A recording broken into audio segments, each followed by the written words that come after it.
আসসালামু আলাইকুম প্রিয় শিক্ষার্থীরা, সবাই কেমন আছো? ওয়ালাইকুম আসসালাম ম্যাম, ভালো আছি। আপনি কেমন আছেন? আলহামদুলিল্লাহ, আমিও ভালো আছি। আচ্ছা, আজকে হচ্ছে উৎপাদন ব্যবস্থাপনা ও বিপণন প্রথম পত্র রুটিন অনুযায়ী। এটা এতদিন তোমাদের মাহাসিনা ম্যাডাম পড়িয়েছেন। ঠিক আছে? আর নতুন রুটিনে এটা এখন থেকে আমি পড়াবো। তো জি মাহাসিনা ম্যাম। ম্যাডাম কতটুকু শেষ করেছিলেন? দ্বিতীয় অধ্যায় উনি শুরু করেছেন। কতটুকু শেষ করেছেন? মনে আছে? জি ম্যাম, আমি বলছি 1 মিনিট।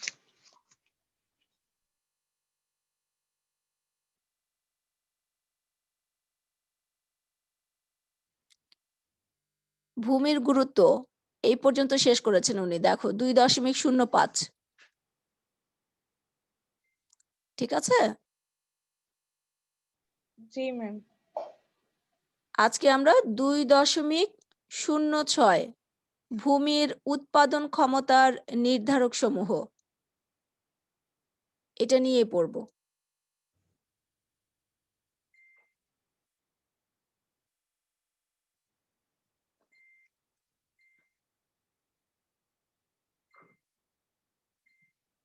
স্ক্রিন দেখতে পাচ্ছ?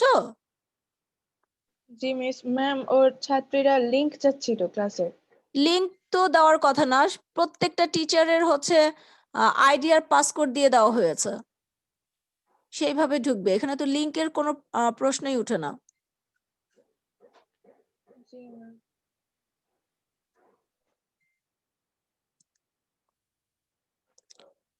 আচ্ছা, ঠিক আছে, আমি শুরু করছি। দেখো 2.06 ভূমির উৎপাদন ক্ষমতার নির্ধারক সমূহ। এটার প্রথম প্যারার এই লাইনটা একটু দাগাবে। এখানে সংজ্ঞা দেওয়া আছে যে ভূমির উৎপাদন ক্ষমতার নির্ধারক কাকে বলে। অর্থাৎ এর পর থেকে যে সকল বিষয়ের উপর ভূমির উৎপাদন ক্ষমতা নির্ভর করে তাকে ভূমির উৎপাদন ক্ষমতার নির্ধারক বলে।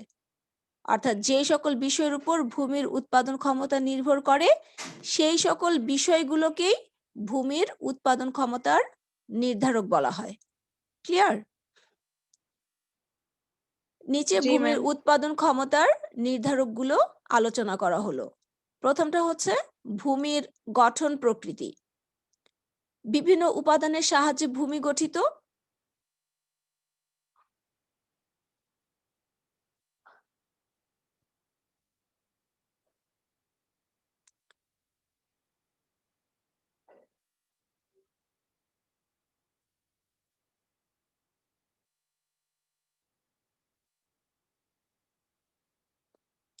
বিভিন্ন উপাদানের সাহায্যে ভূমি গঠিত। ভূমির এই সকল উপাদানের তারতম্যের কারণে ভূমির উৎপাদন ক্ষমতার তারতম্য ঘটে।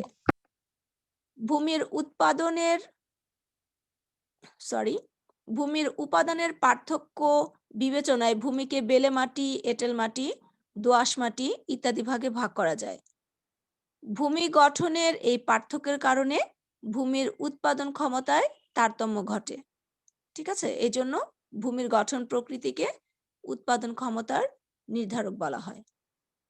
অর্থাৎ ভূমি যে সমস্ত উপাদান দিয়ে গঠিত সেই উপাদানগুলোর তারতম্যের কারণে ভূমির উৎপাদন ক্ষমতায় তারতম্য ঘটে। ঠিক আছে? বেলে মাটিতে এক ধরনের ফসল ফলে, এঁটেল মাটিতে এক ধরনের ফসল ফলে, আবার দোআঁশ মাটিতে আরেক ধরনের ফসল ফলে। এটা হয় হচ্ছে ভূমির গঠন প্রকৃতির তারতম্যের কারণে। এর পরের নির্ধারকটি হচ্ছে ভূমির অবস্থান। ভূমির অবস্থানও ভূমির উৎপাদন ক্ষমতার নির্ধারক। পাহাড়ি এলাকায় অবস্থিত ভূমি, নদী বিধৌত এলাকার ভূমি, সমতল অঞ্চলের ভূমি এবং মরু অঞ্চলের ভূমির উৎপাদনশীলতার মধ্যে পার্থক্য রয়েছে। ভূমির এই অবস্থানগত পার্থক্যের কারণে যতই শ্রম, প্রযুক্তি ও মূলধন নিয়োজিত করা হোক না কেন, উৎপাদন কোনো অবস্থাতেই একরকম হয় না।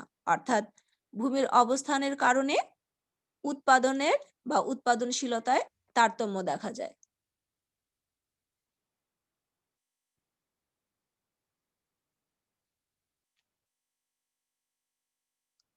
এখন যে জয়েন করলে তার রোল নাম্বার কত?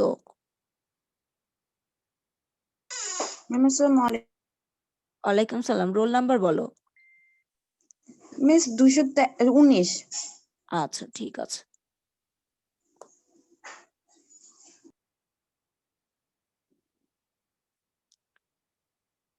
মিস রোল প্রেজেন্ট হয়ে গেছে? দিলাম তো। ও আচ্ছা ম্যাম। আচ্ছা, ভূমি নির্ধারকের ভূমির উৎপাদন ক্ষমতার আরেকটি নির্ধারক হচ্ছে জলবায়ু। ভূমি বলতে শুধুমাত্র পৃথিবীর উপরিভাগ অর্থাৎ মাটিকেই বোঝায় না। অর্থনীতিতে ভূমি বলতে প্রকৃতি প্রদত্ত সকল দানকে বোঝায়, যেমন মাটি, পানি, রোদ, বৃষ্টি, বাতাস, নদ নদী, সমুদ্র, চাঁদ সূর্য প্রভৃতি ভূমির অন্তর্ভুক্ত। জলবায়ুর পার্থক্যের কারণে ভূমির উৎপাদন ক্ষমতার তারতম্য হয়, যেমন মৌসুমী অঞ্চলের ভূমি, মরু অঞ্চলের ভূমি, নিরক্ষীয় অঞ্চলের ভূমি ইত্যাদির উৎপাদন ক্ষমতা কোনো অবস্থাতেই এক নয়। অর্থাৎ জলবায়ুর তারতম্যের কারণে বিভিন্ন এলাকার ভূমির উৎপাদনশীলতা বিভিন্ন রকম হয়।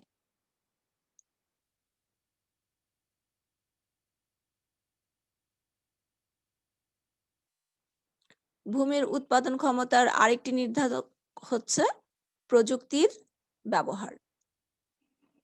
প্রযুক্তি ব্যবহার করে ভূমির উৎপাদন ক্ষমতা হ্রাস বা বৃদ্ধি করা যায়। এই কারণে প্রযুক্তি ভূমির উৎপাদন ক্ষমতার অন্যতম নির্ধারক হিসেবে গণ্য হয়, যেমন উন্নত কীটনাশক, সার ও আধুনিক চাষাবাদের ফলে ভূমির উৎপাদন ক্ষমতাকে বৃদ্ধি করা যায়। বর্তমানে আধুনিক প্রযুক্তি ব্যবহার করে মরুভূমিতেও ফসল উৎপাদন করা সম্ভব হচ্ছে। অর্থাৎ প্রযুক্তি ব্যবহার করে ভূমির উৎপাদন ক্ষমতা হ্রাস বা বৃদ্ধি করা যায়। এ কারণে প্রযুক্তিকে ভূমির উৎপাদন ক্ষমতার নির্ধারক বলা হচ্ছে। এর পরের নির্ধারকটি হচ্ছে মানবিক প্রচেষ্টা। মানুষের মানবিক প্রচেষ্টাও ভূমির উৎপাদন ক্ষমতার নির্ধারক হিসেবে বিবেচিত হয়। মানুষের অদম্য ইচ্ছা ও প্রয়োজনের কারণে অনেক অনুর্বর ভূমিতে ফসল ফলানো সম্ভব হচ্ছে। অর্থাৎ মানুষের প্রচুর ইচ্ছা, অনেক ইচ্ছা এবং প্রয়োজনের কারণে মানুষ অনুর্বর জমিতেও ফসল ফলাচ্ছে। যেমন পাহাড়ি মানুষের অদম্য ইচ্ছা, কঠোর পরিশ্রম এবং প্রয়োজনের তাগিদেই জুম চাষ করা সম্ভব হচ্ছে। এছাড়া বর্তমানে মাচা পদ্ধতিতে জলাশয়ের মাঝেও চাষাবাদ করা হচ্ছে। ভূমির উৎপাদন ক্ষমতার সর্বশেষ নির্ধারকটি হচ্ছে দেশের অর্থনৈতিক অবস্থা। একটি দেশের অর্থনৈতিক অবস্থা ভূমির উৎপাদন ক্ষমতাকে প্রভাবিত করে। দেশের অর্থনৈতিক অবস্থা ভালো হলে বড় বড় নদীতে বাঁধ দিয়ে অথবা প্রয়োজনে খাল খনন করে বা খাল ভরাট করে চাষাবাদ অনুপযোগী ভূমিকে চাষাবাদ উপযোগী ভূমিতে রূপান্তর করা যায়। এই কারণে দেশের অর্থনৈতিক অবস্থাকেও ভূমির উৎপাদনশীলতার নির্ধারক বলা হয়। এ ছিল আমাদের ভূমির উৎপাদন ক্ষমতার নির্ধারক সমূহ।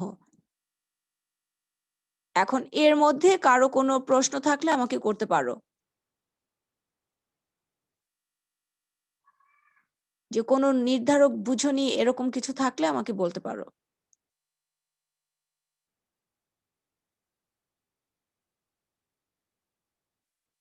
কারো কোনো প্রশ্ন নেই? যদি প্রশ্ন না থাকে তাহলে আমি পরের পড়ায় চলে যাচ্ছি। মেয়েরা আমাকে শুনতে পাচ্ছ তোমরা? হ্যালো? জি মিস, শুনতে পাচ্ছি। কারো কোনো সমস্যা নেই? ম্যাম বুঝেছি। আচ্ছা ঠিক আছে।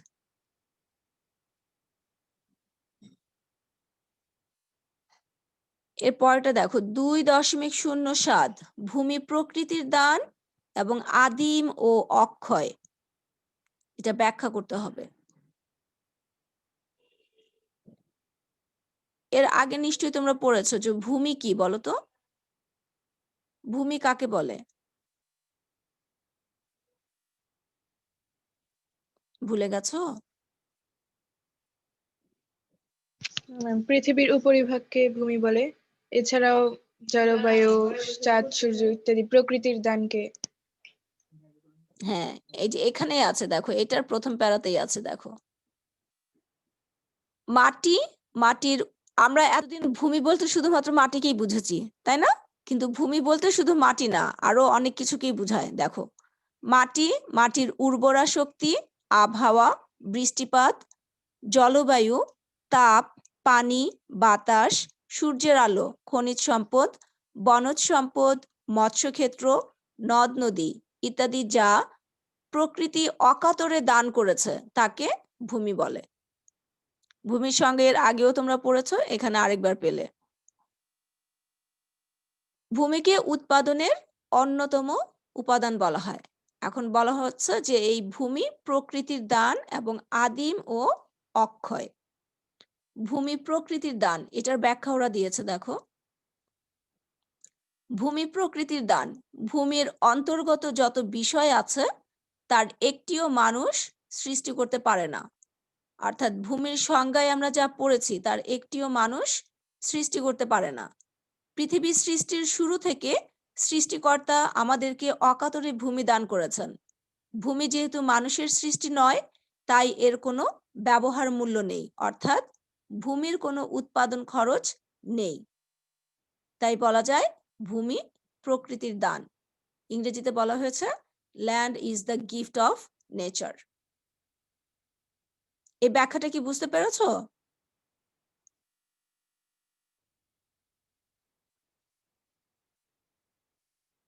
জি মিস। আচ্ছা, এর পরেরটা হচ্ছে ভূমি আদিম ও অক্ষয়। এই পয়েন্টের ব্যাখ্যাটা দিয়েছে, দেখো যে আবার বলা যায় ভূমি আদিম ও অক্ষয়। অক্ষয় মানে কি?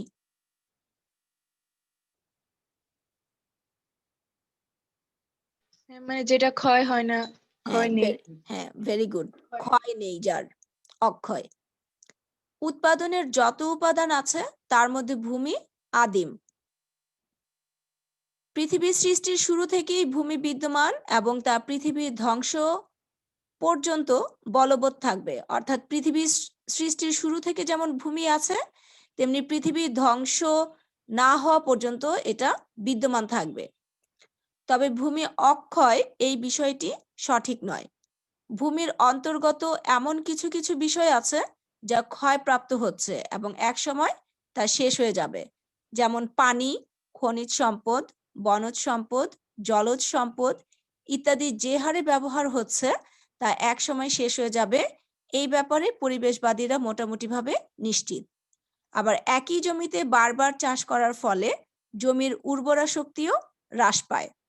তাই বলা যায় ভূমি আদিম হলেও তা অক্ষয় নয়। এখানে অবিনশ্বর বলেছে, অবিনশ্বর অক্ষয় একই কথা। পরিশেষে বলা যায় ভূমি প্রকৃতির দান এবং তা আদিম, কিন্তু কোনো অবস্থাতেই ভূমি অক্ষয় নয়। অর্থাৎ বিভিন্ন কারণে ভূমি ক্ষয়প্রাপ্ত হচ্ছে। আর ভূমির ক্ষয়প্রাপ্ততার বিষয়টির উপর রিকার্ডোর খাজনা তত্ত্বের উদ্ভব হয়েছে। এই লাইনটি একটু আন্ডারলাইন করে রাখো, এটা অনেক সময় বহু নির্বাচনী প্রশ্ন হয়। যে ভূমির ক্ষয়প্রাপ্ততার বিষয়টির উপর কার অথবা কোন তত্ত্বের উদ্ভব হয়েছে, তখন আনসার হবে রিকার্ডোর খাজনা তত্ত্ব। তবে বাতাস, সূর্যের আলো, জলবায়ু ইত্যাদি অক্ষয়। ঠিক আছে? ভূমি অক্ষয় এটা সম্পূর্ণ সত্যি নয়, কারণ ভূমির কিছু কিছু উপাদান একটা সময় পরে শেষ হয়ে যাবে, সেটা পরিবেশবাদীরা মোটামুটিভাবে নিশ্চিত। আবার ভূমির কিছু কিছু উপাদান আছে যেটা পৃথিবী ধ্বংস না হওয়া পর্যন্ত থাকবে, যেমন বাতাস, সূর্যের আলো, জলবায়ু, এগুলো হচ্ছে অক্ষয়। ক্লিয়ার হয়েছে সবার কাছে এটা?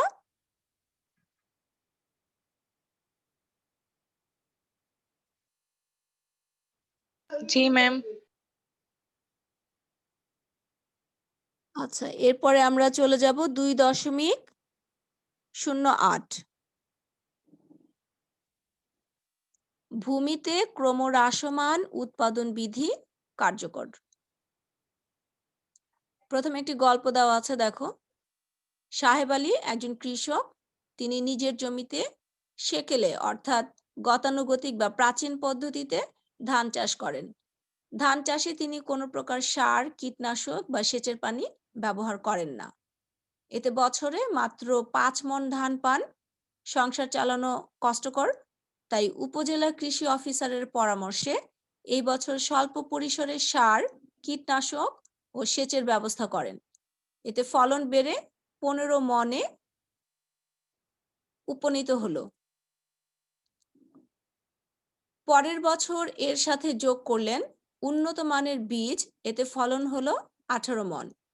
কিন্তু এরপর যতই উপকরণ ব্যয় বৃদ্ধি করুক না কেন, ব্যয়কৃত খরচের তুলনায় কম হারে উৎপাদন বৃদ্ধি পেতে থাকে। এইভাবে উৎপাদন ব্যয় বৃদ্ধি করা সত্ত্বেও তার চেয়ে কম হারে উৎপাদন বৃদ্ধি পাওয়াই হলো ক্রমহ্রাসমান উৎপাদন বিধি।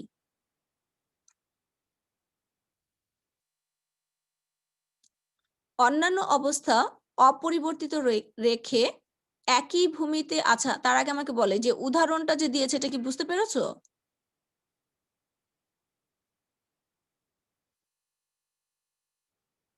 ম্যাম এখানে একটা কোয়েশ্চেন ছিল। বলো। এখানে যে বললো ক্রমহ্রাসমান হারে উৎপাদন বৃদ্ধি পাচ্ছে, কিন্তু এটা তো ম্যাম যতবার ধান উৎপাদন করছে ততবার তো বেশিরভাগই বাড়ছে, 15 তারপর 18, কিন্তু এটা ক্রমহ্রাসমান হারে কিভাবে হয় ম্যাম? এটা হ্যাঁ বুঝতে হ্যাঁ, এই যে দেখো আমি বলছি,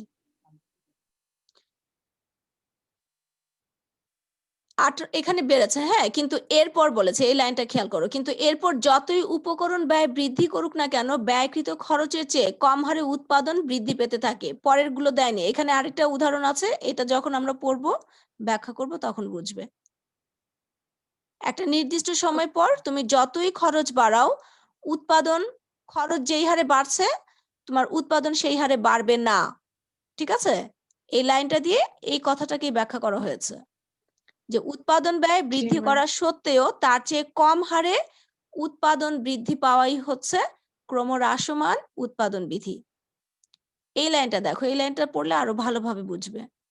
অন্যান্য অবস্থা অপরিবর্তিত রেখে একই ভূমিতে উৎপাদনের উপকরণ বৃদ্ধি করা সত্ত্বেও একটি নির্দিষ্ট স্তরের পর, খেয়াল করো বলেছে একটি নির্দিষ্ট স্তরের পর প্রান্তিক উৎপাদন, প্রান্তিক উৎপাদন মানে কি? প্রান্তিক মানে কি বলো?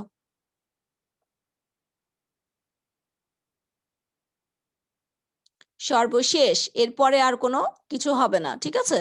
এটাকে বলা হচ্ছে প্রান্তিক উৎপাদন ক্রমান্বয়ে হ্রাস পায়, যাকে ক্রমহ্রাসমান প্রান্তিক উৎপাদন বিধি বলে। এই সংজ্ঞাটা পড়বে যে অন্যান্য অবস্থা অপরিবর্তিত রেখে একই ভূমিতে উৎপাদনের উপকরণ বৃদ্ধি করা সত্ত্বেও একটি নির্দিষ্ট স্তরের পর প্রান্তিক উৎপাদন ক্রমান্বয়ে হ্রাস পায়, এটাকে বলা হয় ক্রমহ্রাসমান প্রান্তিক উৎপাদন বিধি। উৎপাদনের যতগুলো উপকরণ আছে তার মধ্যে ভূমির ক্ষেত্রে এই বিধিটি সবচেয়ে বেশি কার্যকর। উৎপাদনের উপকরণ কয়টি বলো?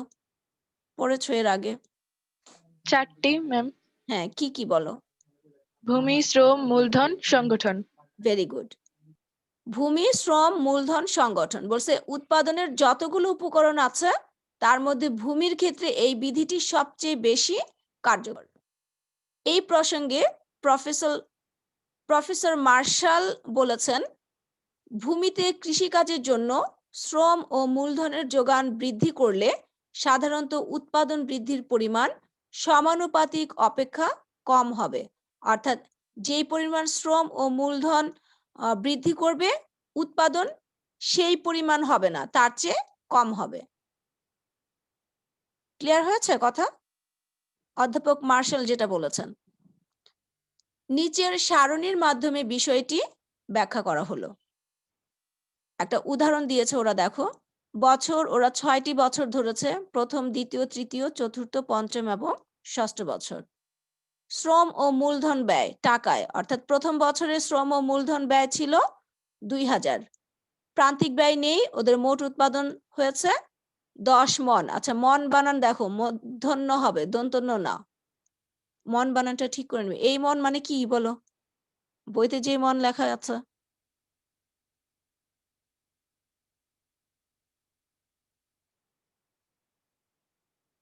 শুনতে পাচ্ছ? বইতে যে মন লেখা আছে, ম দন্তন্য, এই মন মানে কি?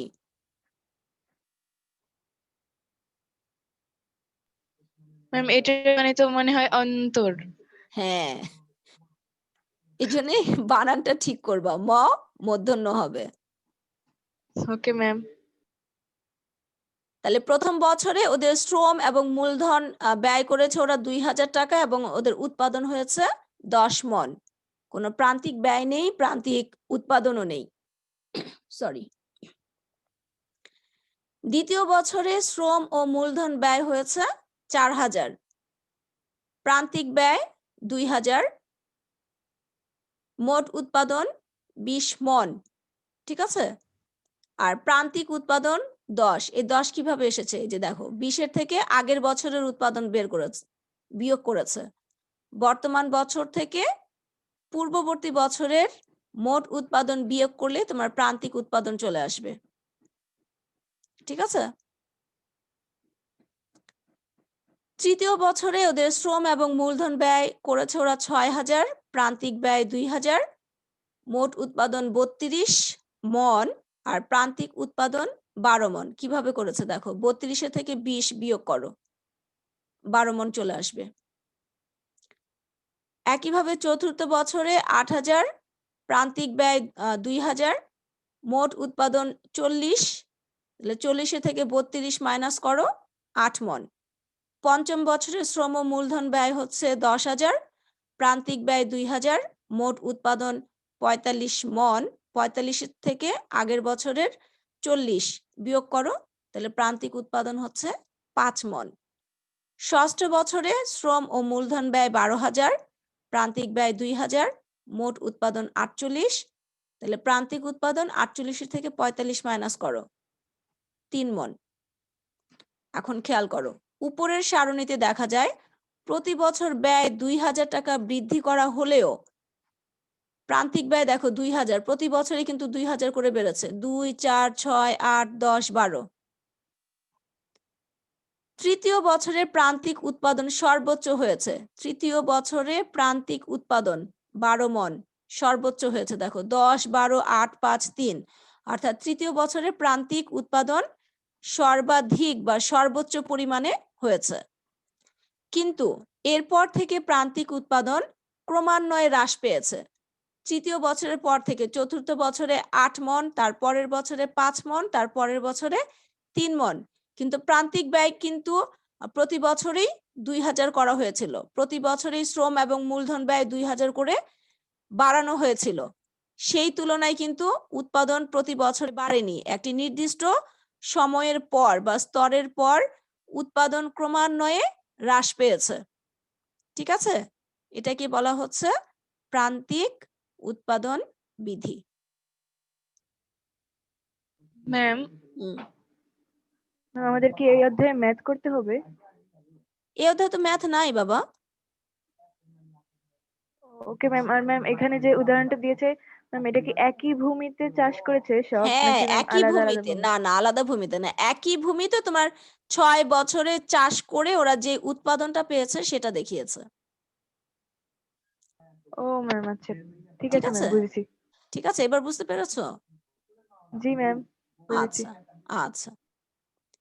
তাহলে উপরের আলোচনা ও সারণী থেকে বিষয়টি স্পষ্ট, সেটি হচ্ছে ভূমির ক্ষেত্রে ক্রমহ্রাসমান প্রান্তিক উৎপাদন বিধিটি কার্যকর।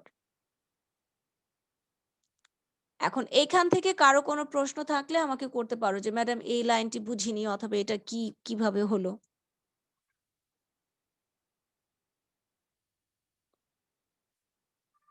কারো কোনো প্রশ্ন আছে?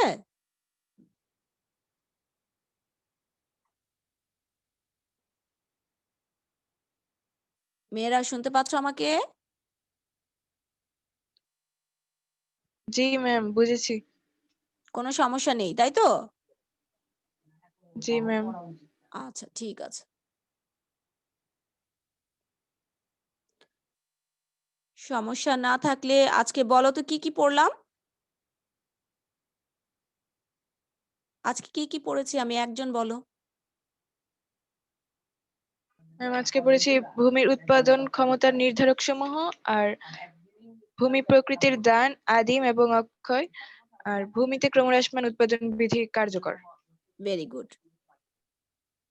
ভূমি অক্ষয় এই কথাটি কি সম্পূর্ণরূপে সঠিক? না ম্যাম, সম্পূর্ণরূপে সঠিক না। সম্পূর্ণরূপে সঠিক না, কেন? কারণ ম্যাম ভূমির কিছু কিছু উপাদান এখনো ক্ষয় হয়, হ্যাঁ, মানে ক্ষয় শেষ হয়ে যাবে হচ্ছে। একসময়, হ্যাঁ, পরিবেশবাদীরা বলেছেন। হ্যাঁ। জি আর ম্যাম। আর আর ভূমির আর কিছু উপাদান আছে যেগুলো পৃথিবী যেটি ধ্বংস সব না সময় হওয়া থাকবে। পর্যন্ত, হ্যাঁ, ধ্বংস না হওয়া পর্যন্ত টিকে থাকবে। অর্থাৎ পৃথিবী সৃষ্টির শুরুতেও ছিল এবং পৃথিবী ধ্বংস হওয়ার আগ পর্যন্ত সেটা থাকবে। যেমন সূর্যের আলো, বাতাস। বাতাস, জলবায়ু ইত্যাদি। এই কারণে ভূমি অক্ষয় এই কথাটি সম্পূর্ণরূপে সঠিক নয়। ঠিক আছে, তোমরা তোমাদের এই অধ্যায়ের একদম শেষে চলে যাও, অনুধাবনমূলক প্রশ্ন যেখানে আছে। আজকে আমরা ভূমির সম্পর্কে যা কিছু পড়লাম সেখান থেকে কিছু অনুধাবনমূলক প্রশ্ন পাবে।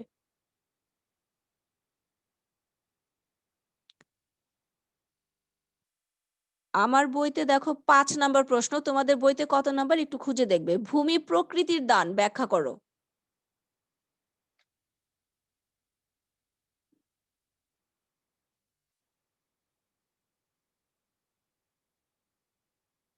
পেয়েছো? আমাদের বইতে 7 নাম্বার। আচ্ছা, 7 নাম্বার দাগাও, এটা একটু দাগাও। জি ম্যাম দিয়েছি। ভূমি আদিম ও অক্ষয় আমার বইতে 6 নাম্বার কোশ্চেন। ম্যাম এখানে 8 নাম্বার আচ্ছা, দাগাও। দিয়েছি। ভূমি উৎপাদনের মূল ভিত্তি ব্যাখ্যা করো।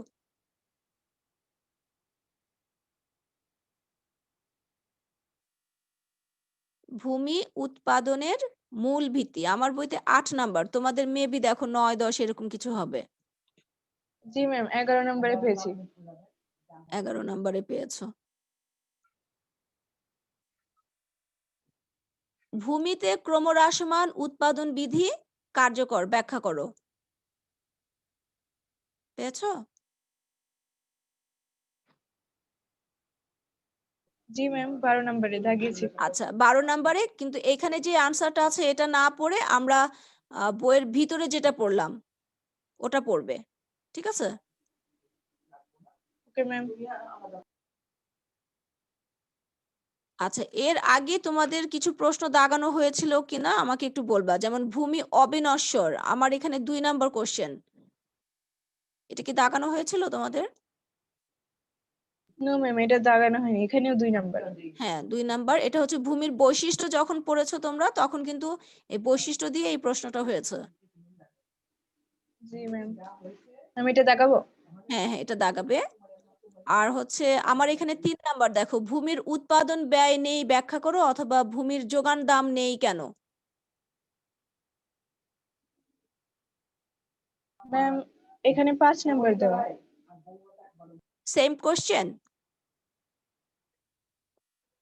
ম্যাম এখানে শুধু লেখা ভূমির যোগান দাম নেই কেন।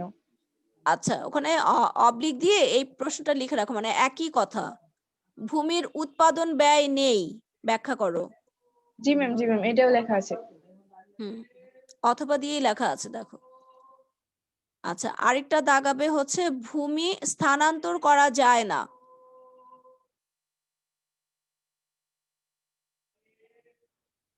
ব্যাখ্যা করো।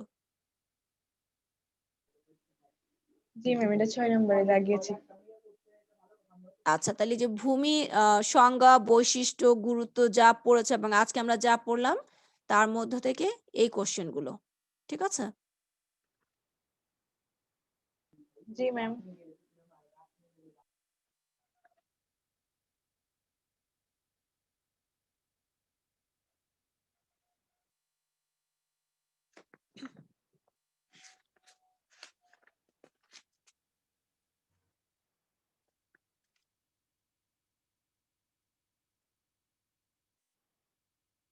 আচ্ছা, যেহেতু সময় আছে তাহলে আমরা 2.09 শুরু করি।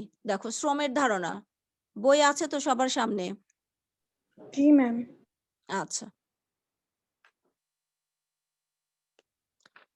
প্রথম প্যারাতে একটা গল্প আছে। গল্পটা সবাই একটু মন দিয়ে পড়ো। খুব দ্রুত পড়বে, 2 মিনিট সময়।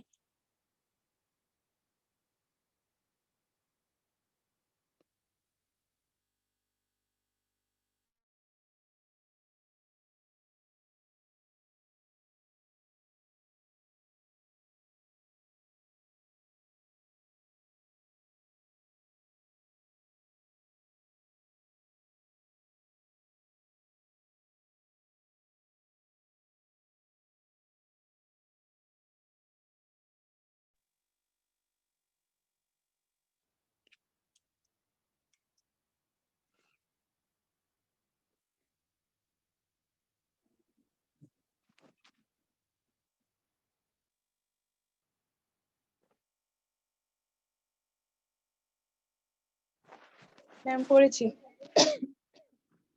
Very good.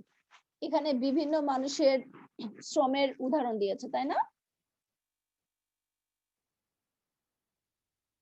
সেকেন্ড প্যারাতে দেখো, জি ম্যাম। সাধারণ অর্থে শ্রম বলতে মানুষের পরিশ্রমকে বোঝায়। সবাই কি আমার কথা বুঝতে পারছো?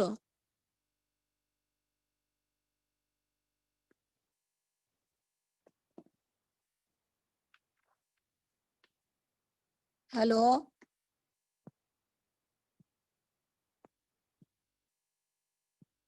রাইসা, আমাকে শুনতে পাচ্ছো?